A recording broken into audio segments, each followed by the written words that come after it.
Change is good. Cannot grow without change. I think there's so much beauty when you accept the change. I saw early on the challenges that he had. It's so important to allow yourself as a parent and your child to explore. What do we want to do? How do we want to be a positive life to our Down syndrome and disability community? Individuals with disabilities aren't given those opportunities. You want to know that there is a place for them somewhere. And it was scary for all of us.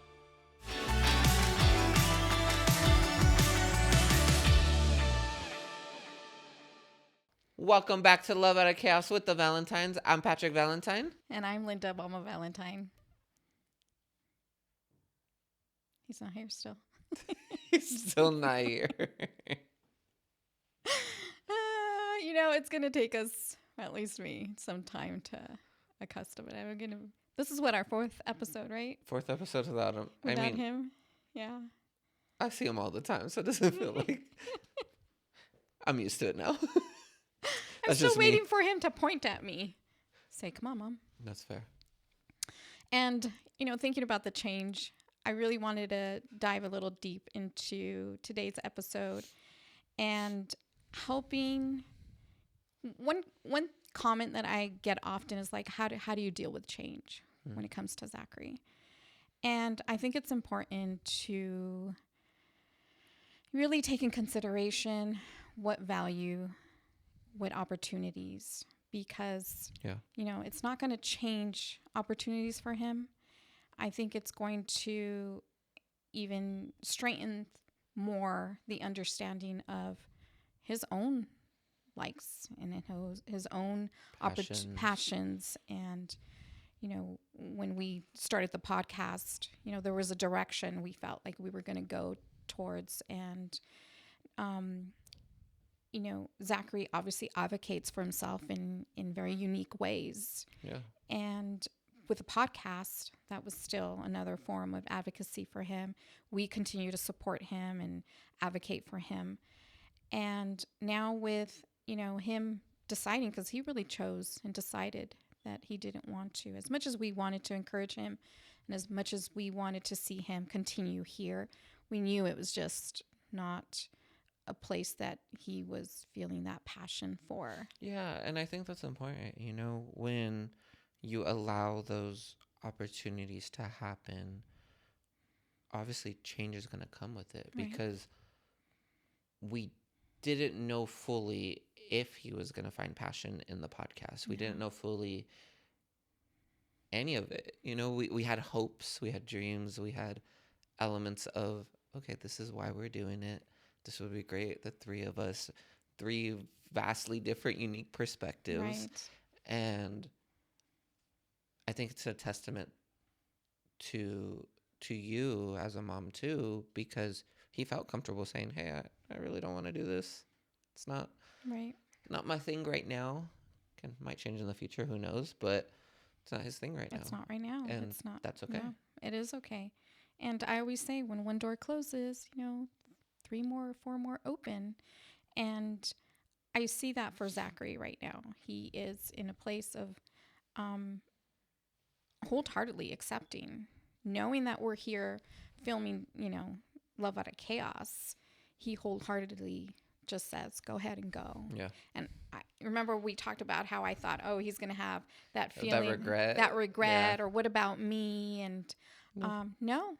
And that's fine. That's great. So as we continue to help him through the process of still enjoying the passion that he loves for creating content and social media, and just like anybody, I've seen him have these moments where he's very honest when he doesn't want to do something, and that's great. And when very early on when I saw him, because I get asked also, like, how did you get him to this place and point, and how did you help him, or how did this all happen? It's really helping him find his passion, right? I think that's a common question we get. His skills, his, abilities. And I saw early on the challenges that he had. But it's so important to allow yourself as a parent and your child to explore. Just like we explored here with a podcast with him. We explored this. We set up the opportunity. We did everything we could to set him up for success, right? The same thing with anything that you potentially want to explore with your child, or if he or she is guiding you towards something that you feel would be even a job skill, a skill that would help them down the road, explore it. And if it doesn't happen, doesn't work out, it's okay. Yeah, and I think exploring is so important because, again, you did that throughout mine and Zachary's life of, hey, trying new things, exploring. It's okay if you don't like it. Oh, you really like this? Okay, let's teach more in depth about this skill or this opportunity. Okay, you don't find that passion anymore. Okay, what do you want to do? What did you learn from that first skill or opportunity that you could apply now into this other element that doesn't feel related, but you learned a lot over here? Make sure you take that with you. And so you are bridging these skills and these opportunities together. And You're collecting just collecting all of them. Skills and opportunity and growth. And I see that with Zachary now too. Of he feels much more comfortable going on a stage talking, and obviously he was comfortable with that. But I think him doing the podcast and talking to the microphone, there's more comfortability. Yeah, and building that skill of There's more confidence, right? The more you do something, the more you become confident. And I see what he's potentially learned through the podcast, kind of applying to TikToks or kind of applying it to other YouTube videos with Valentine brothers or other aspects in saying, I want to do this now. And again, that didn't happen before this. So maybe he's not doing this anymore, but I see kind of like the positives that came out of everything. I see the importance of it. I see the skills that he developed and acquired, or the skills that he honed in on. And right. No, I absolutely agree with you. And I think that brings me the happiness and the joy to see him building those skills and trying something different. I know it was scary for all of us. But obviously here we are, whatever we originally thought this podcast would maybe be for all of us is starting to change. And that still is a great thing, because then we get to look at the podcast in a different light and bring other information to our communities, and also come to realize that we want to continue to service our community. Yeah. And by doing that, we internally ask ourselves, what do we want to do? How do we want to be a positive life to our Down syndrome and disability community? And talking about skills, talking about opportunities, talking about the people that we've come to meet. I really wanted to go into talking about, how this podcast itself even came to be. Yeah. And how it's made up by those that are within our community as well. Yeah. So I don't think we've ever fully shared with this on the podcast. I don't think Maybe so. alluded to it a little bit. But this podcast has been in conversation with me and you for a while now, right? A long while. Multiple years. Right.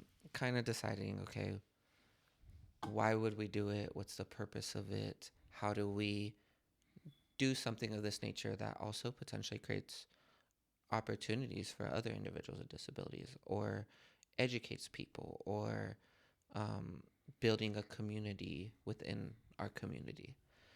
And so it was 3 years ago. No, a little longer. A little longer, 3 years ago? I think about 3 years ago at VidCon. Yes. And VidCon, for those that don't know, is, think Comic-Con, but for creators. So a lot of fans go there, a lot of companies go there to interact and meet creators. It's an opportunity for us as creators to go interact with other creators, have fun, learn a lot, as well as just meeting some of our fans and some of the people in our community. And it's a really fun time. There's lots of different elements to it. But the easiest way to explain is like Comic-Con, but for the creator economy and for social media. Right. And so at VidCon, we were fortunate enough to be connected with an individual that works with people with disabilities in the film industry. And so it's called Options for All. And when I was first talking to her, I was just like learning. I was like, okay, what is this? What do y'all do? Are you like a school? Are you a program? Are you a nonprofit? Like there's so many questions to it. And so essentially, she was explaining how these individuals with disabilities like go through classes, learning about the film and TV and media industry, from audio to camera work to editing, everything, All of it. right? Yeah. All of it. Media. And she's like, hey, like they just need a lot. They just need opportunities. They have the skill set. They have the drive. They have the passion. There's a very intentional course that they follow, and there's these steps that they're taking to want to work in this field. I think it was traditionally for traditional media, thinking about TV and film media, yes. TILM for short.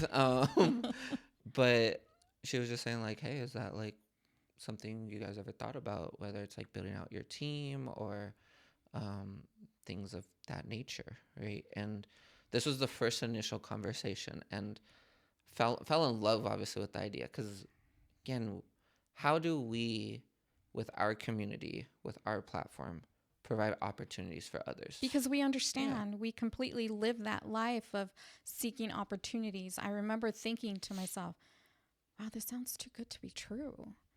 Like here is an entire organization, company that is really helping to provide those opportunities, and that's what we want to do. We want to expand that. Yeah. We've always talked about it. How do we expand this? Not that so that it's not just for Zachary, that we're not just advocating for Zachary, that we're actually providing opportunity. And I kept thinking, wow, this is exactly what we've hoped for, without really knowing this is what we would hope for. Because I know we didn't want to create like a full like company. We weren't in a place to do that.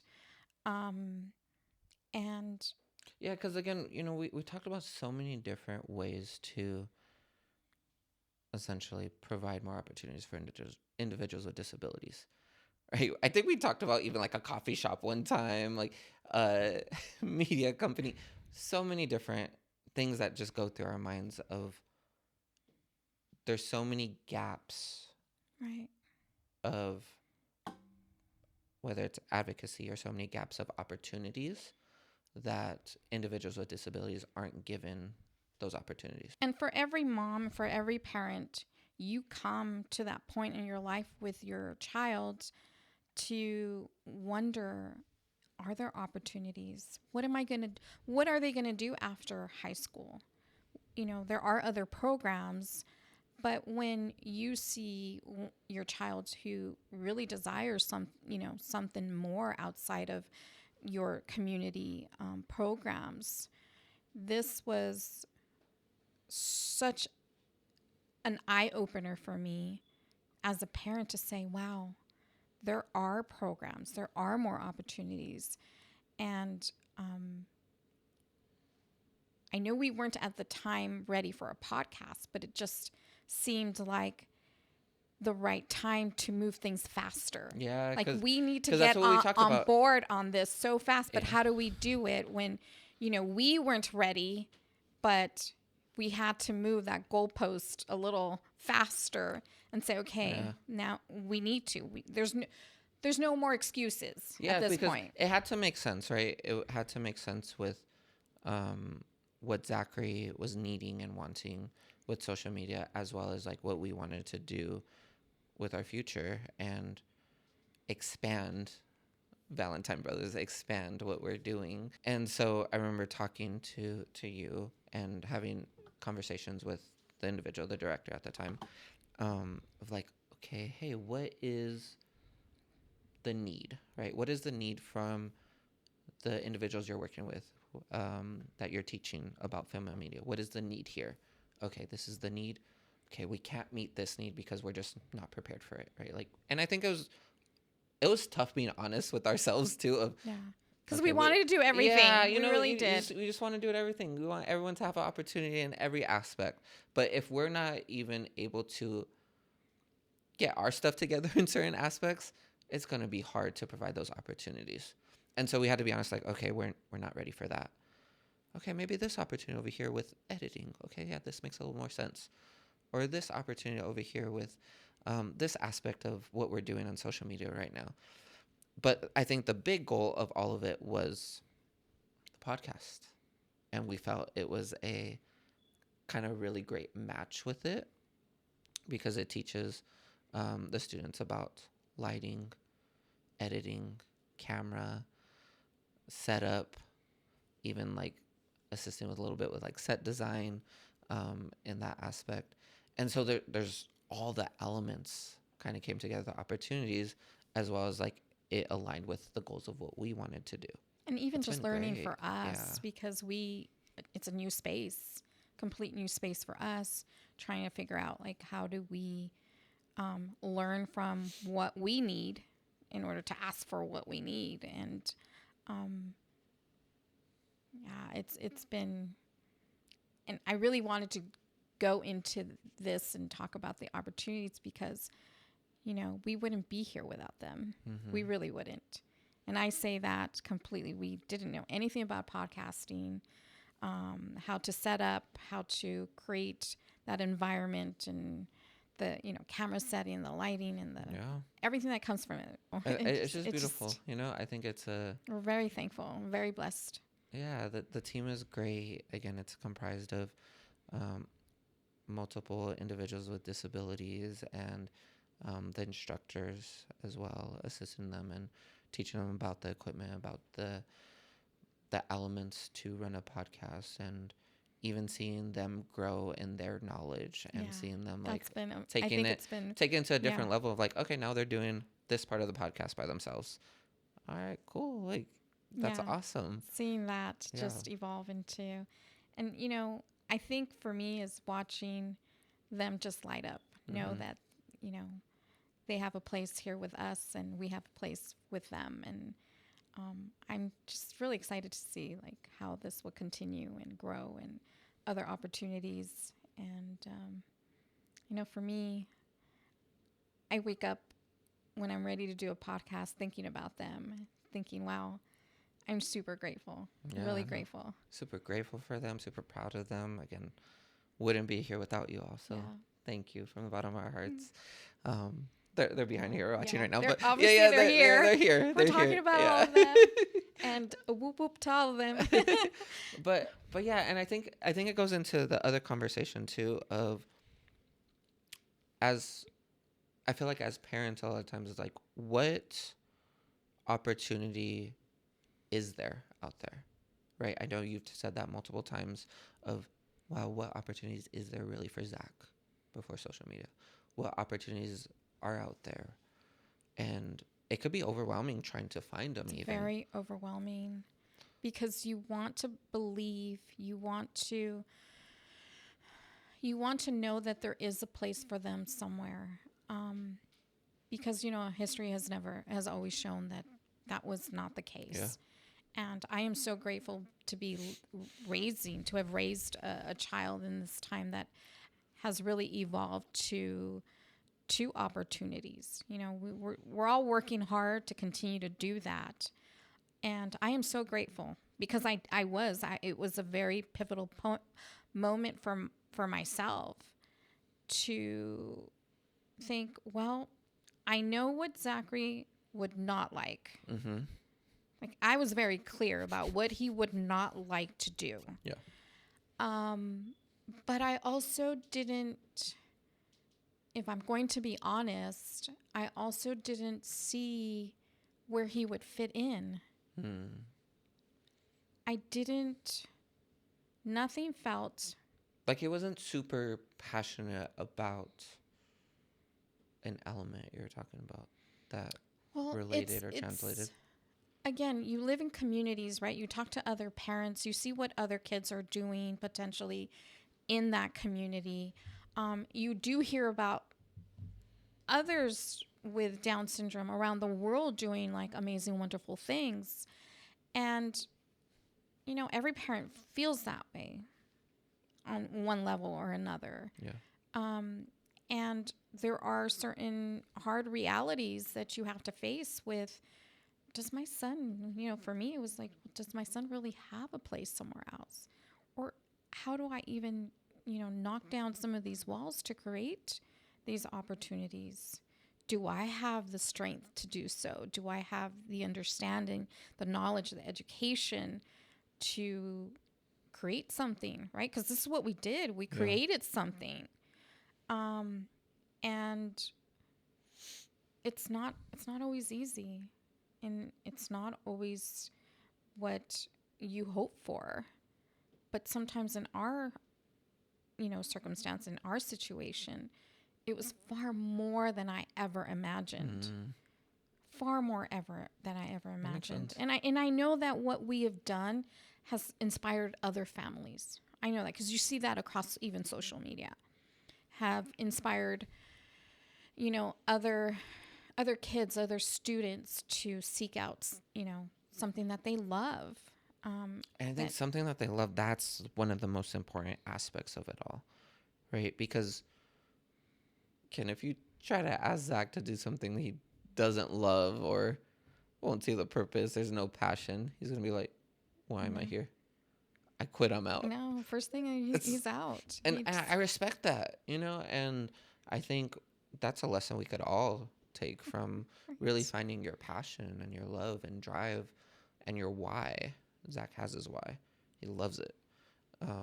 And so when you see, like, whether it's your sibling that has a disability or your child that has a disability, like, their passion, like, I would say as best as you can, try to, like, run with it. Try to, like, roll with it. Try to encourage it. Try to have them explore it even more. And going back to the options for all, like, you could see the passion in social media, in film, in media in general.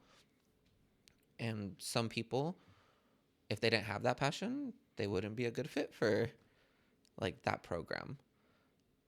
Now you have to find a different program for them. And there's so many programs out there. There are a lot of programs to do that. There's a lot of coffee shops that do that now. There's a lot of nonprofits. And again, is there enough? No, I don't believe there's enough. Right. Like, absolutely not. But you do the research out there wherever you're at based on your location. They're but out it there. definitely is It a exists start. now. It's a start Even with to social really media, you can learn inspire. about it on social media too, and inspire. Yeah, there is a start to really inspire and continue, you know, that little avalanche of other opportunities and other businesses that would, I'm sure, without a doubt, you know, kind of jump on board and want to create those opportunities for disability community. And no, I really wanted to be able to express our gratitude and just know that, again, I say it again, we would not be where we are. We would not have been able to have this quick startup, because it's sort of when we made that decision and choice and everything lined up, you know, have this startup and figure it out as we go. Change is good. Oh, that's exactly what I was going to say. You took the words right out of my mouth. That is so funny. Okay, sorry. No, keep going. It's good. It's good. Change is good. And one thing we're not changing anytime soon, though, is golden moments. Mom, what's your golden moment? My golden moment is that change is good. You know, we sometimes fight against that change. Yeah. And nobody likes to feel uncomfortable, and nobody likes to often look at change as growth, because that's what it is. It's growth. You cannot grow without change. And you cannot grow without change. And it just is, sometimes we fight against it. We try everything to avoid it. We try to justify not to change. And that golden moment for me is, here we are trying to figure out what is our next, move, and our next path with the change that we're facing, right? But it's good. And we will continue to sort of go back and forth about how we want to, create opportunities, as we talked in the, on the episode. But it's going to challenge us. And I remember, for every time I'm ever challenged, something greater comes out of it. And I'm excited. I want to continue this path. I want to continue to see how we grow. And so my golden moment is just like, yeah, change is good. Change is good. And I'm right now, I'm accepting it. Yeah. I'm like wholeheartedly embracing it and accepting it. And, I've gone through that like struggle of kind of like holding on to not wanting to change certain things. But it's like, I'm having this moment of just letting go. Yeah. Because change is good. Yeah, no, I think that's related to mine too, is like accepting the change. Yeah.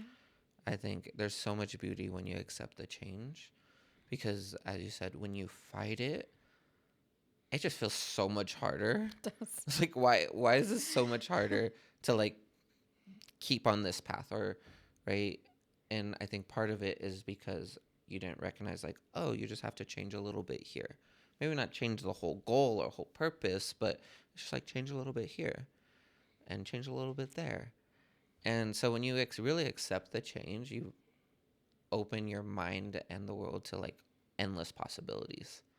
Whereas like when I felt so against change, my life was 100 times harder. So just that golden moment of accepting the change and being at peace with change, I think is just a peaceful moment right now. And it's because of that change that we're here, and why we have this amazing team with us. So embrace your change in life. Change is good. Change is good.